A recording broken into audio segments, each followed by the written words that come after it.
அஸ்ஸலாமு அலைக்கும். நான் உங்கள் ஷிஃபா குக்கிங்கில் இருந்து பேசுகிறேன். இன்றைக்கி நம்ம என்ன ரெசிபி பார்க்க போகிறோன்னா, இஃப்தாருக்கான ஒரு ரெசிபி தான். Chicken cheese cutlet. வாங்க எப்படி செய்கிறதுன்னு பார்க்கலாம். இங்கே நான் போன்லெஸ் சிக்கன் எடுத்து வச்சுருக்கேன். இப்போ அதுக்கு தேவையான மசாலா என்னன்னு பார்க்கலாம். இஞ்சி பூண்டு பேஸ்ட், 1 ஸ்பூன் ஜீரகத்தூள், 1.5 ஸ்பூன் மிளகாத்தூள், 1/2 ஸ்பூன் மிளகுத்தூள், 1/2 ஸ்பூன் கரம் மசாலா, 2 பிரெட்டு, கொஞ்சம் கொத்தமல்லி, 2 பச்சை மிளகா, 1 வெங்காயம். இப்போ இது எல்லாத்தையும் மிக்சியில் போட்டு ஒரு கரகரப்பான மிக்சராக அரைச்சிக்கோங்க.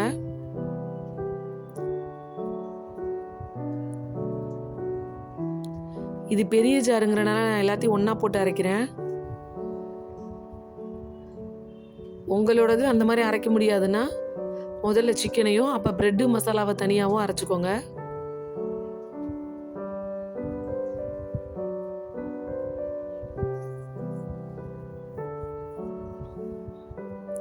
இது கூட தேவையான அளவு உப்பு சேர்த்துக்கோங்க.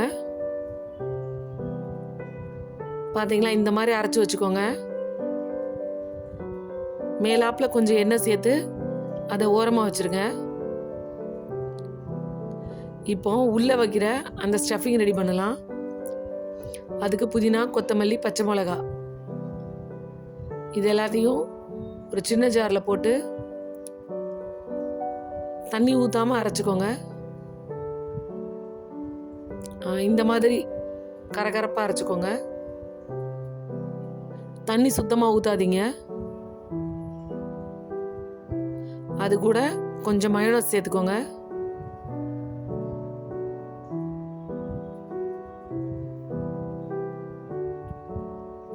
அப்புறம் ஒரு 2லேருந்து 3 ஸ்பூன் தயிர், அப்புறம் கொஞ்சம் சீஸ் சேர்த்துக்கிறேன்.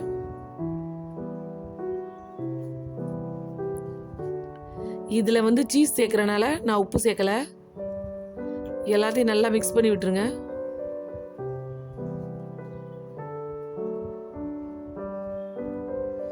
எல்லாத்தையும் மிக்ஸ் பண்ணி வச்சாச்சு. இப்போ மேலே கோட்டிங்காக ஃப்ரெஷ்ஷான பிரெட் க்ரம்ஸ் வச்சுருக்கேன்.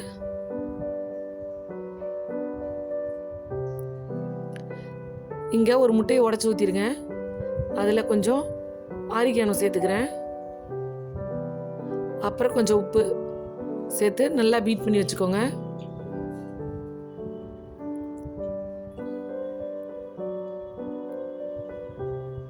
இப்போ எல்லாம் ரெடியாக இருக்குது. இப்போ நம்ம அந்த சிக்கன் மிக்ஸை எடுத்து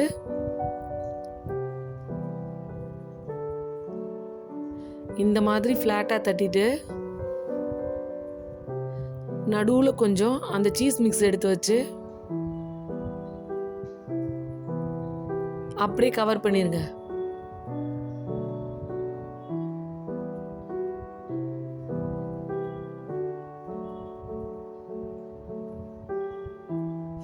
அவ்வளோதான்.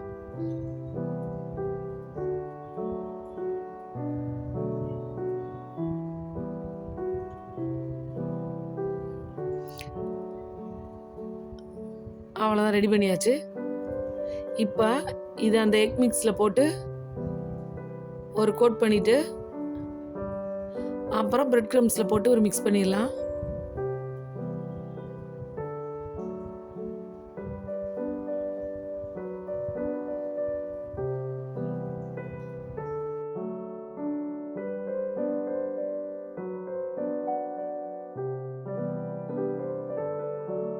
அவ்வளோதான், பிரெட் க்ரம்ஸில் கோட் பண்ணி நம்ம எடுத்து வச்சுக்கலாம்.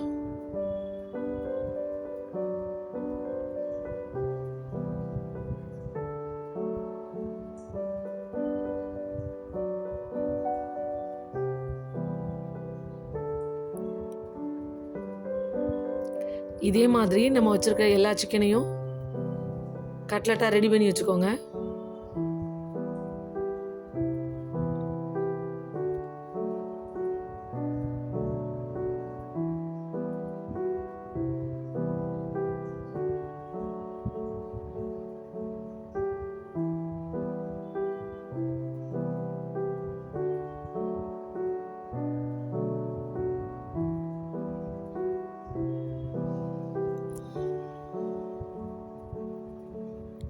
இந்த கட்லெட்டை இந்த மாதிரி நீங்கள் ரெடி பண்ணி ஃப்ரிட்ஜில் ஸ்டோர் பண்ணிவிட்டு அப்புறமேட்டு நீங்கள் சாப்பிடும் போது தேவையானப்போ கூட பொரிச்சுக்கலாம்.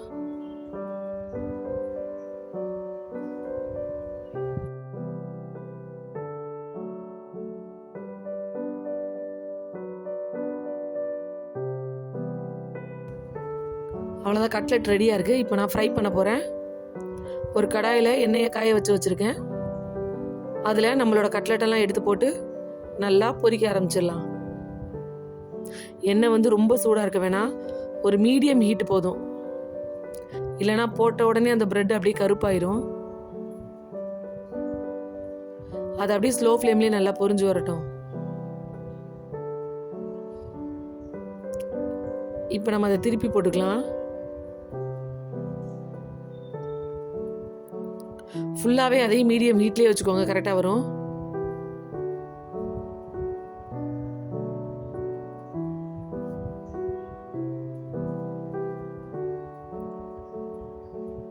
பார்த்தீங்களா, எல்லாத்தையும் திருப்பி விட்டாச்சு.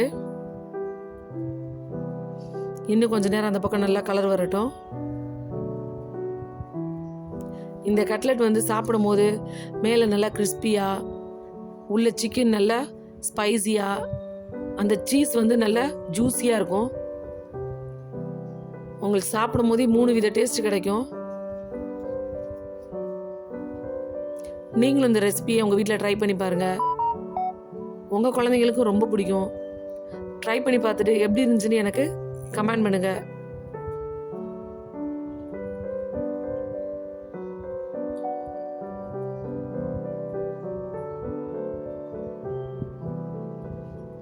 என்னோட இந்த ரெசிபி உங்களுக்கு பிடிச்சிருந்துச்சுன்னா என்னோட சேனலை லைக் பண்ணுங்கள், ஷேர் பண்ணுங்கள், சப்ஸ்கிரைப் பண்ணுங்கள். மறந்துடாமல் பெல் ஐக்கானை கிளிக் பண்ணுங்கள். சூப்பர், சப்ஸ்கிரைப் பண்ணுங்க. தேங்க்யூ.